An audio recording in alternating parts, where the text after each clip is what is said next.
Ritorniamo con una nuova puntata della rubrica Bande musicali in Sardegna. Con noi oggi il maestro Ignazio Murtas. A 7 anni inizia il percorso musicale del maestro Ignazio Murtas a Samassi presso la scuola di musica dell'associazione Lausileso. Attualmente insegna nelle scuole medie di San Luri. Nel suo girovagare di insegnante ha percorso buona parte del Sulcis sino alla Trecenta. Ha fondato negli anni '80 l'associazione musicale Alerese. Ha diretto le bande musicali di Sant'Andrea Vrius, di Monastir e Portoscuso. Con quest'ultima a Frosinone vinse il primo premio al concorso nazionale La Bacchetta d'Oro. Ha fondato e diretto il coro Schola Cantorum di Samassi dal 1998 al 2003. Inoltre, nell'Istituto Comprensivo di Giba ha fondato e diretto la scuola di musica. Dall'aprile del 2014, dopo 44 anni di appartenenza all'Associazione Lausileso, ne dirige la banda. La scuola di musica della banda ai giorni nostri. Oltre 50 persone di Samassi sono diplomate al Conservatorio di Cagliari, di cui la maggior parte hanno imparato i primi rudimenti musicali nella scuola della banda. Questa tradizione, che continua ancora oggi, rimane per certi versi una delle attività culturali importanti nei piccoli centri della nostra isola. Quali sono i riconoscimenti e aiuti che riceve e cosa servirebbe per migliorare ancora questa fondamentale attività? Buonasera a tutti. Allora, la scuola di musica di Samassi è una scuola di musica molto molto importante, frequentata da tanti ragazzi, all'incirca una settantina, dà spazio non soltanto ai ragazzi del paese, ma bensì di tutto il circondario. Infatti è frequentata da ragazzi di Serramanna, da ragazzi di Serrenti, arriviamo sino a ragazzi di Assemini, per dirla in breve. È una scuola molto importante, è una scuola che utilizza docenti diplomati, ne approfitto per dire anche fior di docenti che collaborano con orchestre di tutta Italia, docenti di valore, e per questo veniamo premiati e di certo non ci mancano gli alunni. In alcuni casi per qualche strumento abbiamo dovuto anche chiudere le iscrizioni perché non era più possibile ricevere tutte le iscrizioni, il numero era elevatissimo.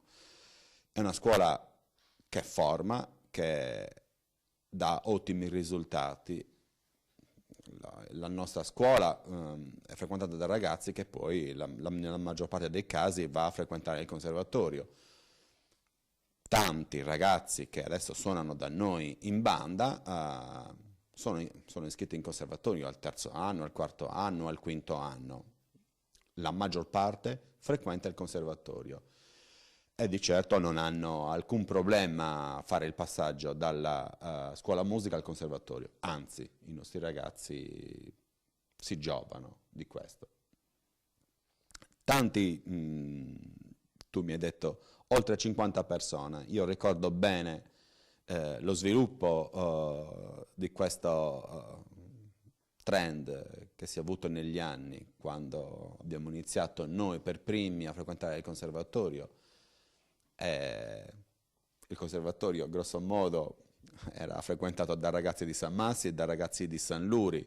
C'erano 30 ragazzi di San Luri e forse 30 ragazzi di Samassi.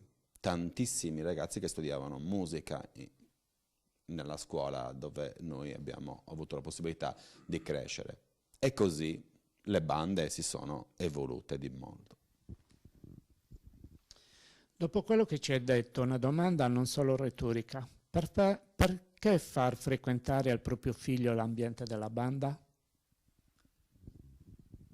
Una risposta retorica. È un ottimo ambiente, è un bell'ambiente dove si sta bene, dove si socializza, dove si fa amicizia. Io ancora oggi posso ben dire che la mia cerchia di amici è quella della banda. I miei amici sono quelli della banda, i miei amici sono i miei ex alunni che io ho frequentato in banda, e vedo adesso questa nuova, io come docente, come educatore, vedo questo gruppo di circa 20 ragazzi che noi abbiamo, come socializzano, come si vogliono bene, come si divertono. È un ambiente sano. A fronte delle grandi difficoltà che immaginiamo tutte le bande incontrino quotidianamente, secondo te com'è il livello raggiunto delle bande musicali in Sardegna? Diciamo che alcune zone, diciamo, più di altre si possono fregiare di bande che hanno delle qualità molto, molto interessanti. Ci sono alcune zone della Sardegna su cui bisognerebbe lavorare maggiormente. Penso che la zona della provincia di Cagliari e della provincia di Sassari abbiano diciamo, delle scuole, delle ottime scuole. Qualche altra zona bisogna lavorare, bisogna migliorare ancora la situazione. Però il livello secondo me è buono. Dalle cose che ci stai raccontando e che mi pare di aver capito, non posso non chiederti perché il legame con la banda non ti lascerà mai? Potrei risponderti con...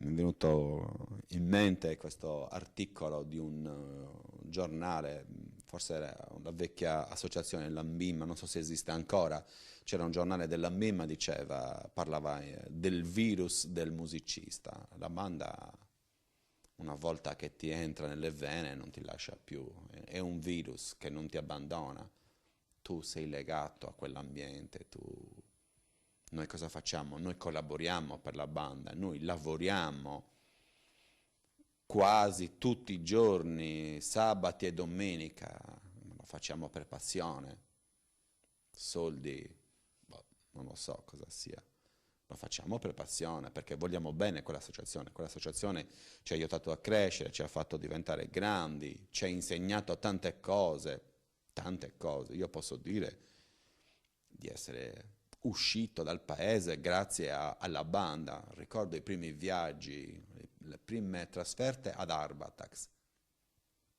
Per noi adesso un inizio, una sciocchezza, ma ricordo ancora il viaggio ad Arbatax in pullman, o aver girato grosso modo tutta la Sardegna. Io con la banda sono uscito, ho girato mezza Europa. La banda è qualcosa che mi appartiene.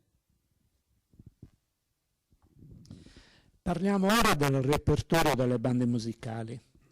Sino a non molto tempo fa le bande avevano nel proprio bagaglio musicale le marce, gli inni sacri, suonati nelle processioni e nelle funzioni religiose, e parti di arie di successo delle opere liriche. Queste erano le musiche che si ascoltavano fuori dai teatri, grandi e piccoli. In quest'ultimo periodo molti compositori scrivono musica per banda che, in molti casi, trascrivono anche per orchestra. Questo mio dipingere la situazione attuale è reale oppure è una semplice suggestione? Il 99,9% delle bande oggi fa repertorio originale per banda. La banda di San Massi è quella che ha importato dal Belgio, dal lontano 1984, questa tradizione, questa cultura. Io ricordo perché c'ero a Mechelen List nel 1984 l'esibizione della banda e i consigli del direttore, diciamo, della commissione, Jan Segers, compositore, musicista, sposato con una fiorentina, che in italiano un po' imperfetto ci consigliò di lavorare su altri brani. Noi avevamo portato una sorta di sinfonia, una sinfonietta, che se non erro il titolo era Il poeta e contadino, mi sembra che il titolo fosse questo, e ci disse che bisognava lavorare su altri brani, corali, per migliorare il suono, per migliorare l'intonazione, e da qui incomincia il percorso della banda, con brani molto, molto più semplici, ma che potesse aiutare, diciamo, le bande a crescere sotto ogni punto di vista, soprattutto a livello sonoro, a livello di equilibrio e a livello di intonazione.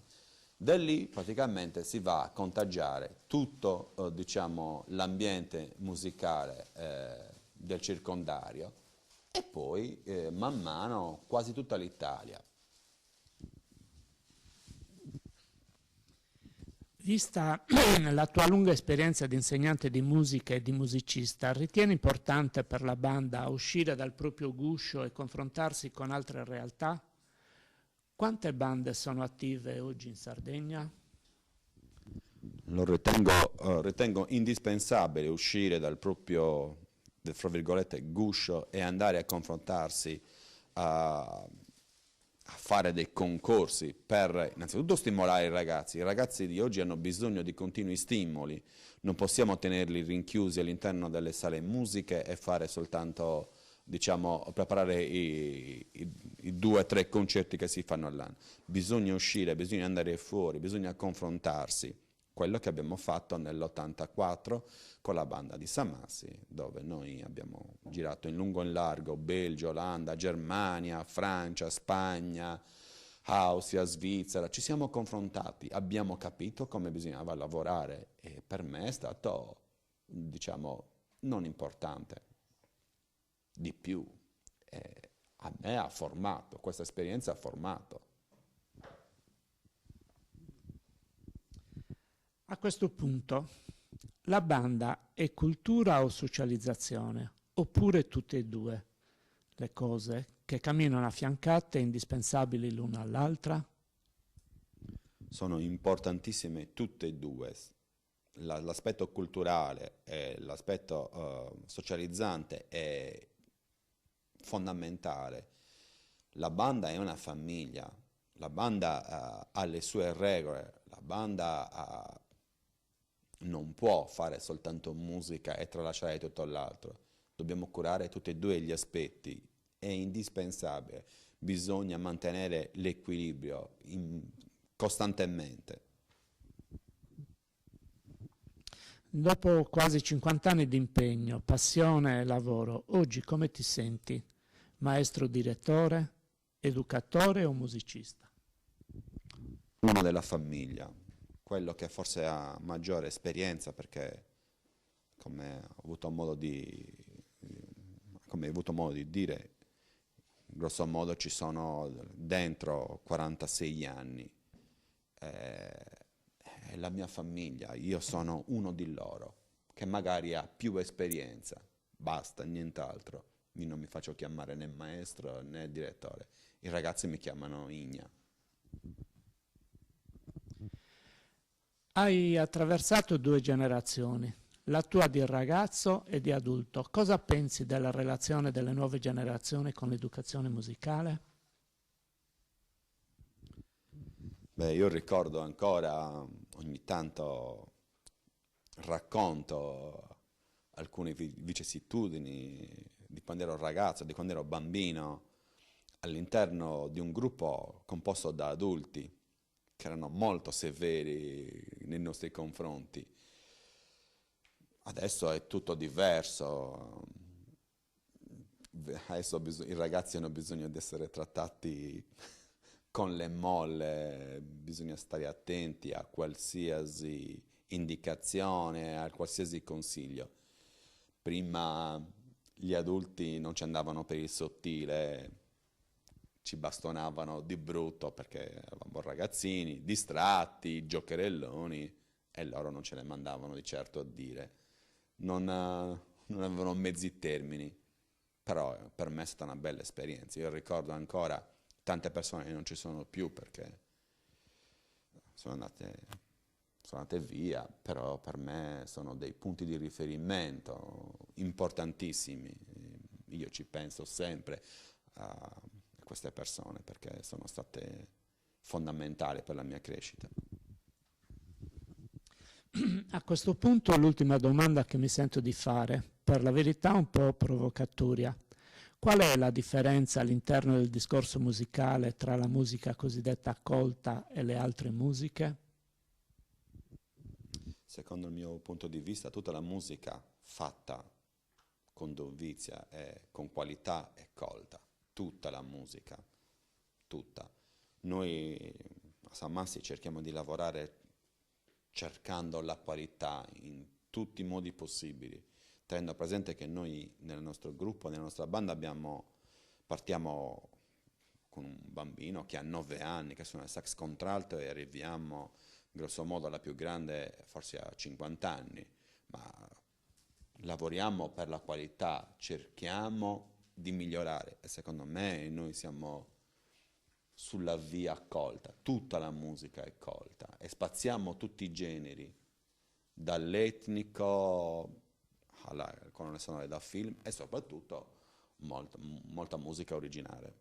Tutta la musica è colta, fatta con qualità. Grazie al maestro Ignazio Mortas che salutiamo. Con i nostri ascoltatori ci risentiamo su Radio Onde Corte la settimana prossima con una nuova puntata di Bande Musicali in Sardegna.